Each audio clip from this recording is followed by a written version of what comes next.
Hey everybody, it's Brooke with Mrs. Cog Hill Farm. And boy, am I ever happy to be back in Alabama. I have never seen so much snow in my life. And I don't know how you guys that live in parts of the country that it just snows all winter deal with it. I mean, yes, we have to deal with 100+ temperatures pretty much all summer long. But I can't handle that snow. I tell you what happened when I woke up that Saturday morning and looked out the window. My car was completely covered in snow. And I immediately went out and decided that I would get the car warm before we headed off to the pigeon show. Well, upon opening my door, the snow just piled inside my car.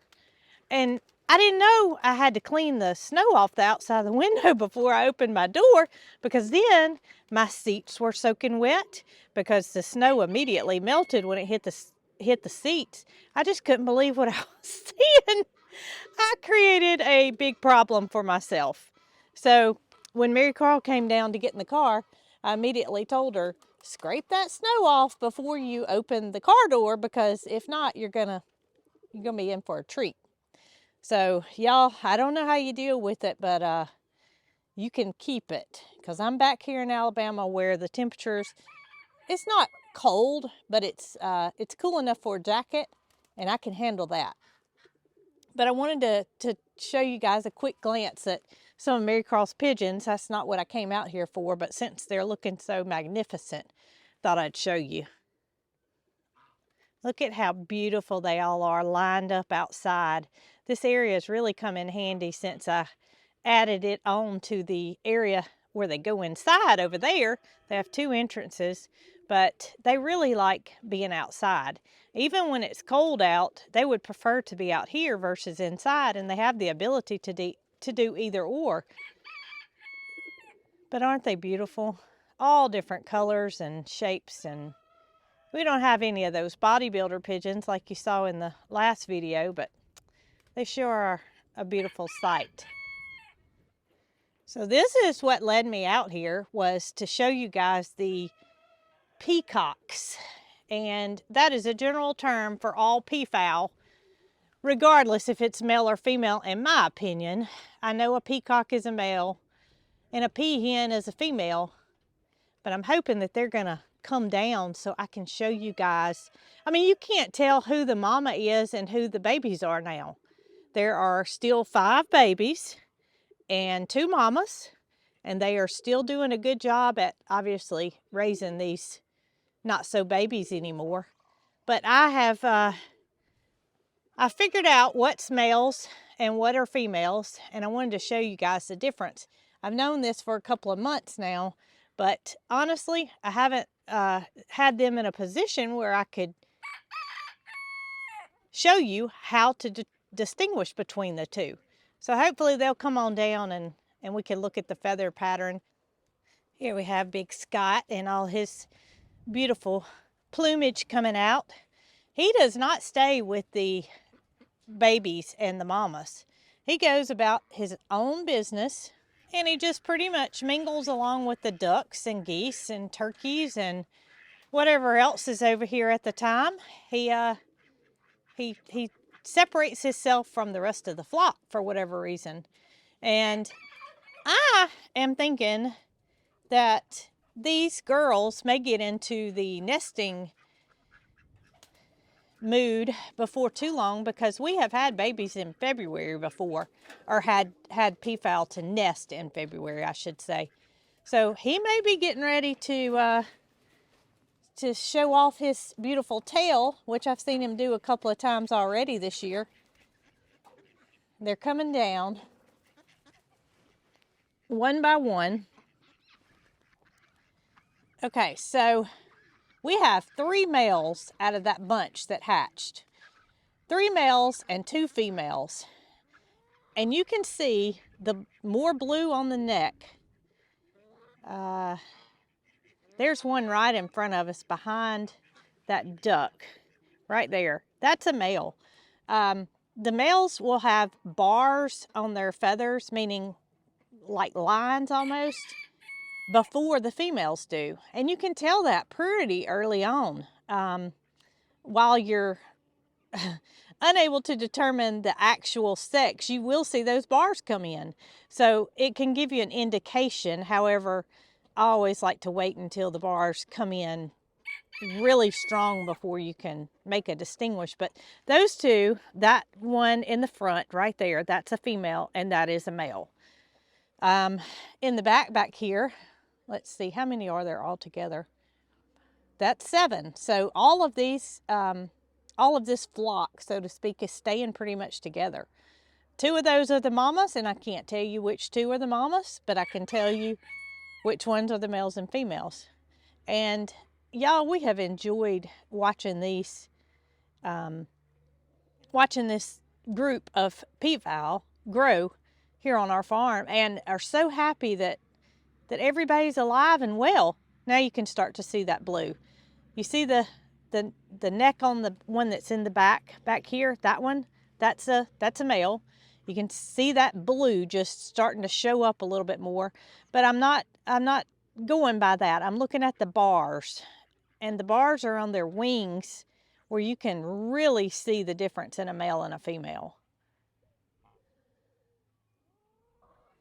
And Scott, he's over here. He's not having anything to do with the rest of that flock. And I guess it's just he has a job, and his job is to take care of everything. And he does just that from a distance. Now, if anything were to happen, I'm sure he would go and jump in and be right there. Because those are his 2 ladies. The 2 mamas are his 2 wives that successfully hatched this brood of peafowl. So while I was in Kentucky, I learned something real important to me, and that is how good my coffee is at home. The coffee in the hotel it wasn't hardly fit to drink. And I thought to myself, well, I wish I had some of Ryan's good Cog Hill Farm coffee. And how could I do that without, bringing the coffee with me and brewing it here at the hotel, which without a coffee maker is impossible. So I've been thinking of a way to take my coffee with me when I'm not at the farm. And I think I figured that out. So let's go inside and see if we can't come up with a way to make freeze-dried coffee to where we can take it with us if we go out of town, if we are not here at the farm and not able to brew on the go. We're going to see how this works. Dee, I missed you on my outing this morning. You just decided to stay tucked in bed this morning and enjoy your sleeping in? Okay, I'll let you slide, girl. You look like you're mighty comfy. So Jason does the coffee brewing here in our house, and he has been so generous to brew me a couple of pots of our coffee, in which I have allowed to cool in order to go in the freeze dryer. You don't want to put it in there hot, because the first thing the freeze dryer does is takes the temperature down to negative 30, 40 degrees. So it being hot would just delay that process of the temperatures actually going down. So I've got my coffee here in a big bowl where I have let it cool off to room temperature. This is going to be a little bit different than our other freeze drying videos in the fact that I'm not going to put the food on the trays on the counter. I'm actually going to have to take the coffee over to the freeze dryer, pour it on the trays to prevent any from spilling. So my plan is to take the bowl and fill the trays about 3/4 of the way full with regular brewed coffee. I haven't added any cream, haven't added any sugar. I just want to brew it the way it normally comes out of the coffee pot. And that way we can add any add-ons that we normally would do. But what I'm most excited about is to taste the freeze-dried coffee in its freeze-dried state. I love the taste of coffee, anything, whether it be candy, anything. I like the taste of coffee. So I'm thinking, you know, could you use this to like put a topping on ice cream? Or, I mean, the possibilities are endless to flavor things. You could add it to smoothies even if you wanted a coffee flavored smoothie. I'm not sure how this is going to go. So let's get it in the freeze dryer and get this process started. So I have my freeze dried trays already in the freeze dryer, and I'm just going to start adding the coffee to the trays. And when I think it's about 3/4 of the way full, I'll go to the next tray. And this is pure liquid, so I can imagine it's going to take a little bit longer to freeze dry than a food would, because the food only has partial liquid content, whereas this is all liquid. It smells so good. So all 4 trays are full, and I'm just simply going to start the machine and see how long it takes for freeze-dried coffee to come out. We are right at the 24-hour mark for the coffee to have been in the freeze dryer. And look at this.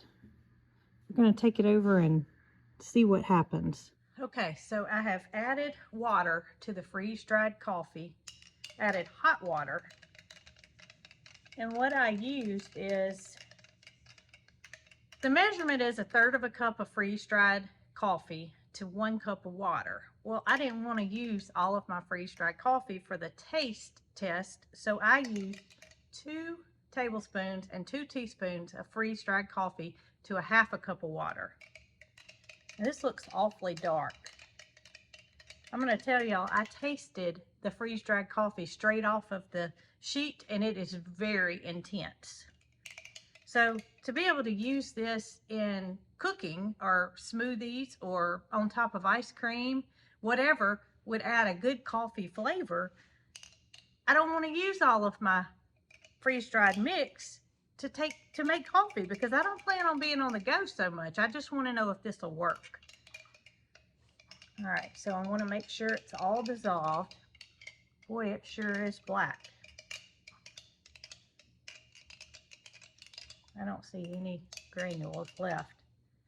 At least I'll know if it tastes like coffee. I don't drink black coffee yet. I'm still growing up a little. It smells like coffee. Let's see. It's a little stout. It's a little intense. I probably should have added more water and less granules. But you can tinker with that, because you can always add more water to it. Can't necessarily take away the coffee, but it is good. It definitely tastes like Cog Hill coffee. And if we were going on a trip, we could definitely take our granules with us and have our wonderful coffee wherever we go. And I can't wait to try it in recipes. So I'm gonna have to get Jason to come take a test and see what he thinks. So here's the official taste tester, coffee taste tester. This is what you call black coffee. It's pretty dark, isn't it? It's black. But I put it in this clear jar so you could see exactly how dark it is. It may be a little bit more intense than what you're used to, but give it a sip and... You gotta do like those wine, gotta have my pinky out. You gotta do like this. Does it... We're cutting your head off here. It's okay.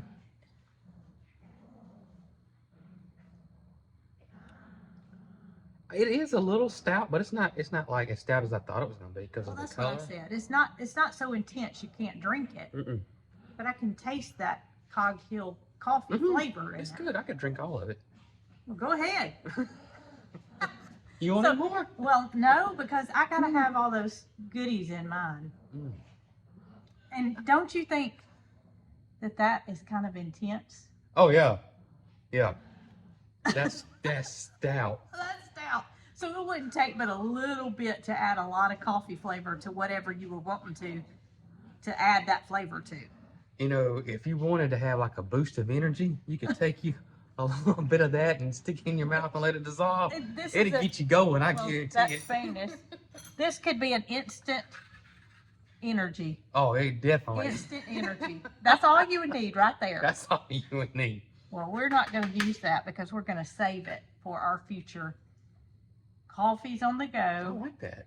It's good, isn't it? It's really good. I thought it was gonna be a lot stronger because of the color. That's good. Yeah. Sorry, that means interrupt you. It's good and intense. I'm just happy how good it is. And we're going to save the rest of it. Dogs are happy. It sounds like they done had some. They may have. Well, that was another successful freeze dry. And if you guys were to be interested in a freeze dryer of your own, you can always go to our website, www.coghillfarm.com, or just check out the link below. And you will be helping us own our farm by allowing us a small commission, which we appreciate. Thank you, guys.